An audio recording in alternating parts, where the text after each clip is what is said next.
Hi, how is everybody? All right, so uh, there's so much to talk about, to show you, to so much. All right, I've got a finish to show you. I I don't know, for those that haven't seen this, this is a scrapbook case that I got from one of my church friends that put a lot of fabric in it for me. It is now the holder of my finished pieces for cross stitch to keep them from the dust. In Texas, for those that don't know, I'm in Texas, obviously. I don't have a Texas accent no more, but it is what it is. But here it is. Now, I'm not sure I like him 100%. I feel like my threads don't cover. I am using two threads. Well, I use the loop method. So I use a thread and bend it over, and then it equals two pieces. So I don't know if I like the coverage. See him? Maybe it's just in the pictures, because he kind of looks okay here. But see, you can see a lot of his white back here. You can see it in the green too. And everything I've seen, people's are really thick. But I think it's because they do two on 22 count or something like that. For me, it's all about the joy of stitching. So if it means that I have to stitch on a huge piece of 14 count, then I'll do that. Because I can't see over 14 count. And I'm not about to get on the struggle bus to do so.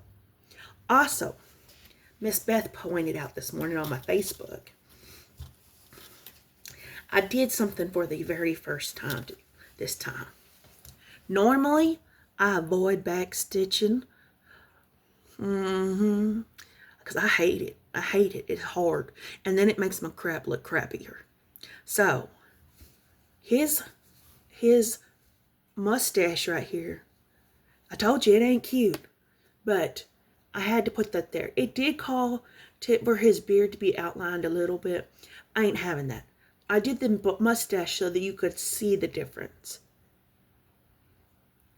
So I am not a fan of backstitch, but that's the price I pay for doing the older patterns.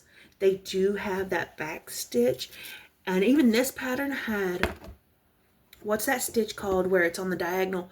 One side of the diagonal is one color, one side's the other. I don't even know. It's like a half of a stitch in a color. Anyway, I ain't done that either. I just picked one color and went with it. Because we ain't doing it. Just ain't doing it. Sorry. All right. So I started putting together the squares to the blanket I'm working on. I'm doing two colorways of the outside. I'm trying to make it to where I have some difference. Variance? Is that the word? Miss Beth? Variance? Or smart people? Which is my whole channel. Y'all got some brains that I wish I could possess. Y'all are some smart people. So here it is so far.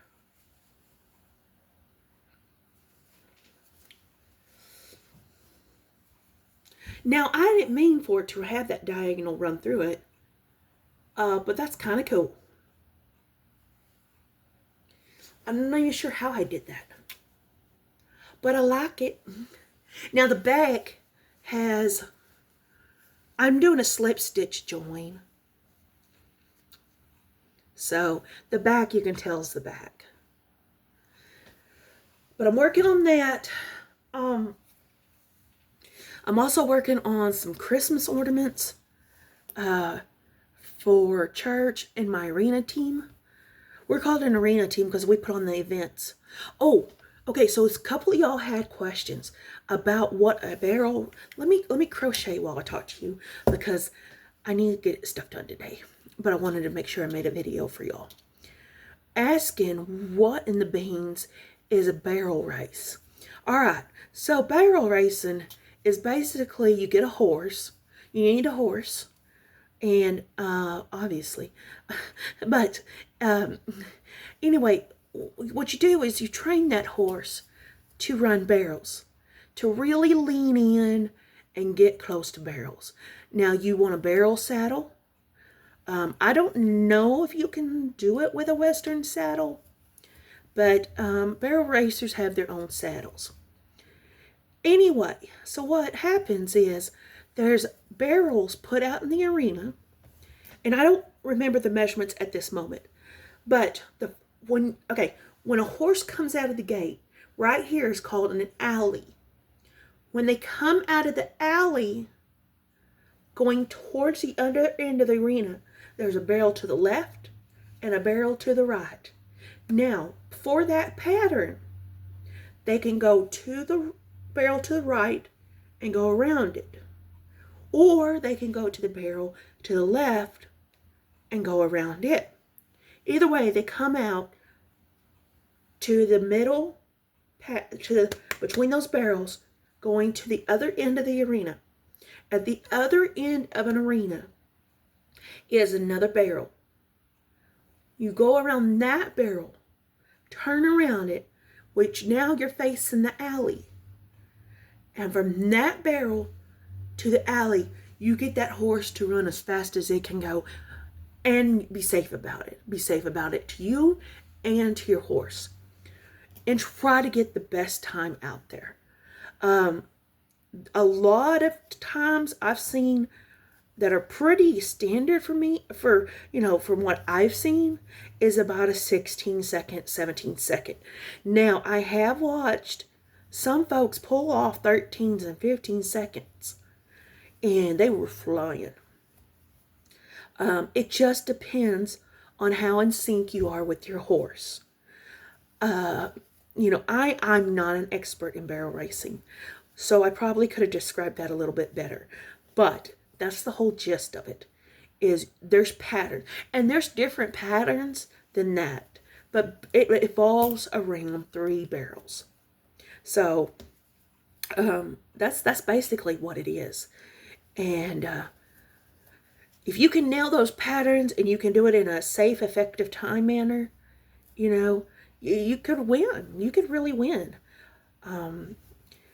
I know a lot of people like just go in there and just go fast. But the thing of it is, if you don't do it safely, not only could you hurt yourself, but you could lay your horse over, which in turn lays it on top of you and sometimes rolls. If not, it could break a horse's leg. And that could be a end of the line injury for that horse. I'm not saying it could kill him, but that horse will never be able to be the same again. So you need to take that factor in when you do barrel racing. For me, my horse's safety will come above all else, because without a horse, you ain't gonna be able to participate, and that horse deserves the world. That's the way I personally look at it.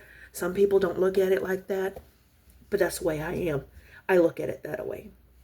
All right, so the other thing I want to talk to y'all about, in Michelle Jasek new video, I always talk about her, and she's not sponsored. She doesn't even know who I am. She has no clue.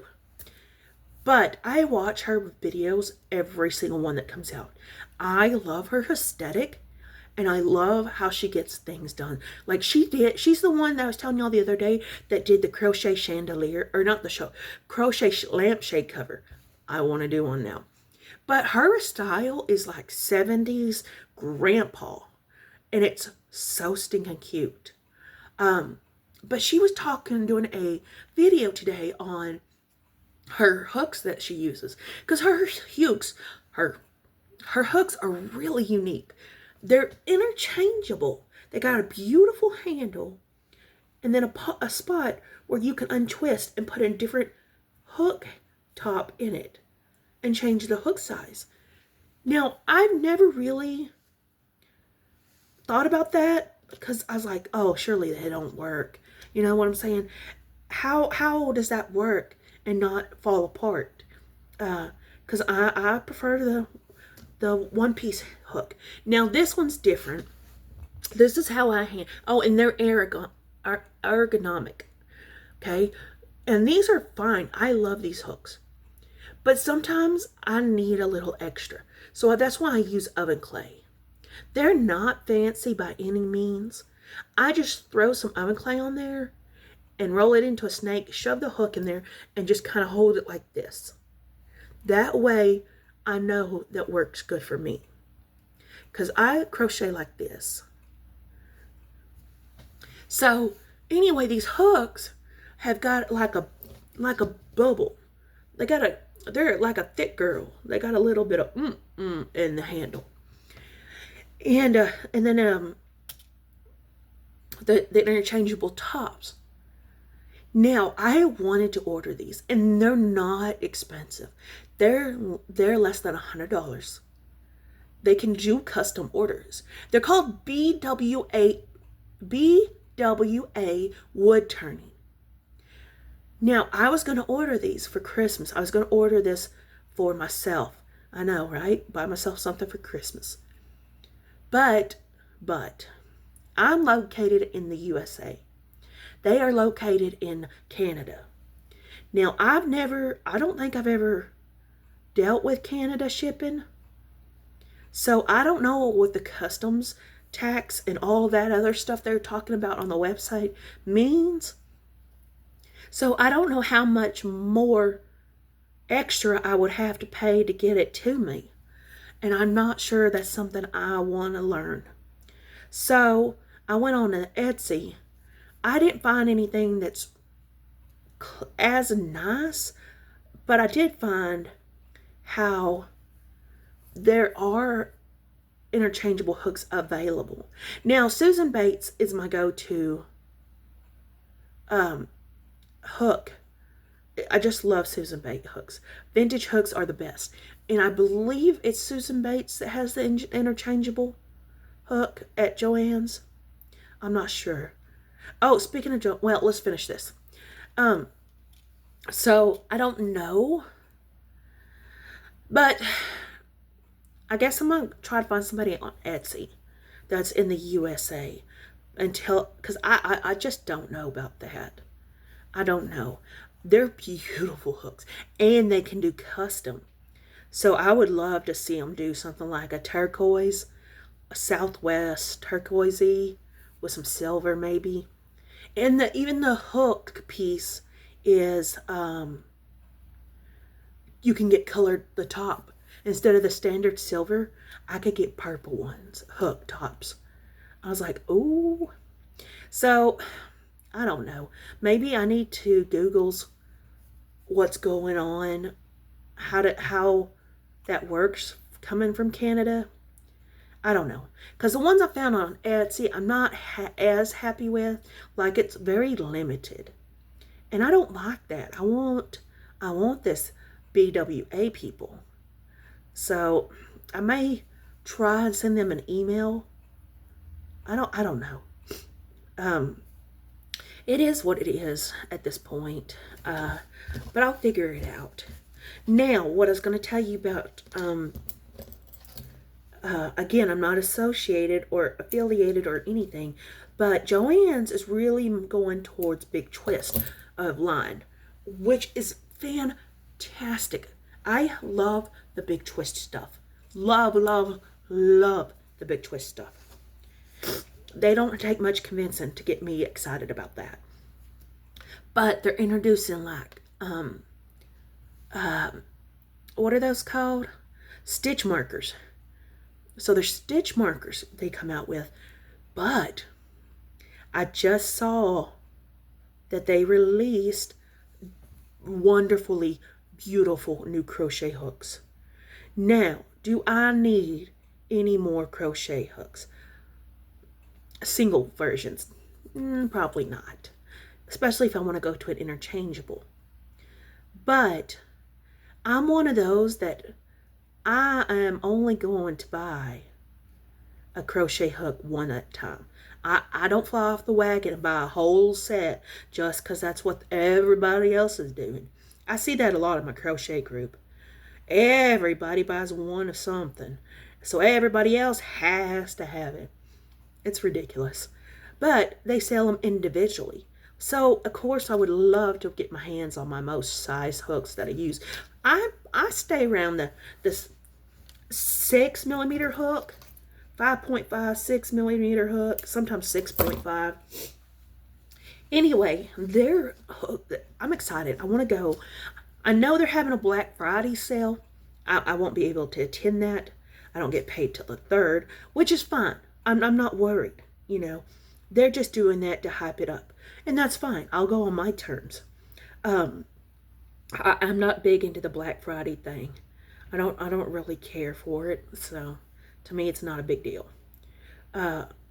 So I'm going to really look on their website and get a look at and see what they have going for their hooks and everything like that. And then I'm going to keep looking for interchangeables. The reason I like what they're doing on the BAW wood turning crochet hooks stuff is they do it out of wood and resin. And I like that. I like that look. They have a lot of options. They have a length option. And so I may do some Googling and figure out just how bad it is for us Americans to get goods from Canada. I watch a Canadian streamer who does get stuff from the US, and he never says anything about customs or what it may cost to do so. So we'll see. We'll see if that's an option that I can even entertain. And if so, then I might just get me a little something something from Canada. How cool would that be to get a package from Canada? Oh, Canada. So anyway, I am going to the arena tonight. We've got a couple things going on at the church. We're going to,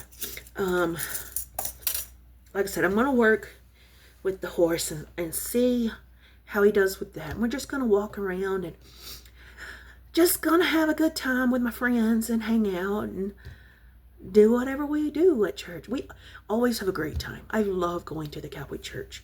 It's just so good. You know, God is so good. I'm so blessed, so thankful. And I mean, I couldn't ask for better.